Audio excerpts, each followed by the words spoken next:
بسم الله الرحمن الرحيم.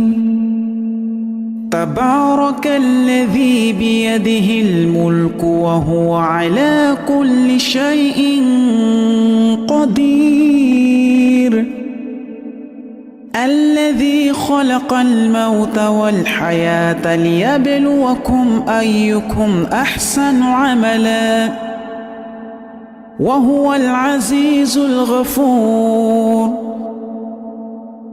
الذي خلق 7 سماوات طباقا،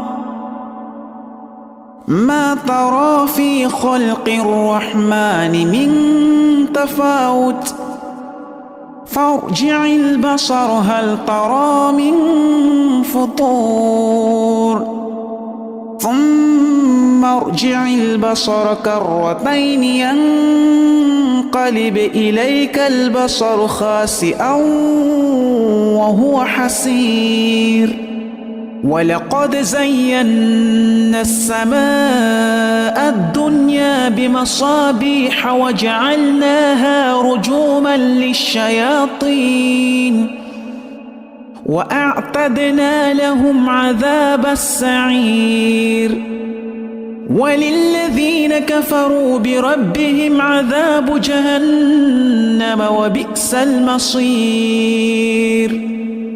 إذا ألقوا فيها سمعوا لها شهيقا وهي تفور، تكاد تميز من الغيظ، كلما ألقي فيها فوج سألهم خزنتها ألم يأتكم نذير، قالوا بلى قد جاءنا نذير، فكذبنا وقلنا ما نزل الله من شيء إن أنتم إلا في ضلال كبير، وقالوا لو كنا نسمع أو نعقل ما كنا في أصحاب السعير،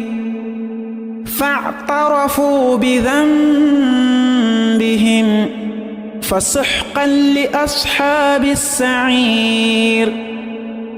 إن الذين يخشون ربهم بالغيب لهم مغفرة وأجر كبير، وأسروا قولكم أو اجهروا به إنه عليم بذات الصدور،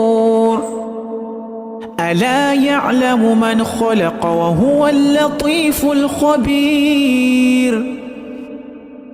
هو الذي جعل لكم الأرض ذلولا فامشوا في مناكبها وكلوا من رزقه وإليه النشور. أأمنتم من في السماء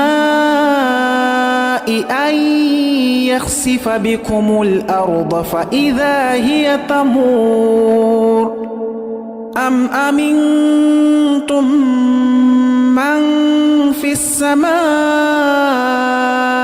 أن يرسل عليكم حاصبا، فستعلمون كيف نذير. ولقد كذب الذين من قبلهم فكيف كان نكير. अस्सलामु अलैकुम वरहमतुल्लाहि वबरकातुहू। जो आप कुरान पाक का मुख्तसर सूरा जो सुनेंगे, मुझे उम्मीद है कि आप हमारे भाई और बहनों तक ये ज़रूर पहुंचाएंगे, क्योंकि जो नेकी का काम है, जब एक मुसलमान या मुसलमान भाई और बहन दूसरे तक पहुंचाता है तो उसके लिए एक सदके जारिया बन जाता है, हमारे लिए भी सदके जारिया बन जाएगा और आप लोगों के लिए भी। अल्लाह हाफिज़।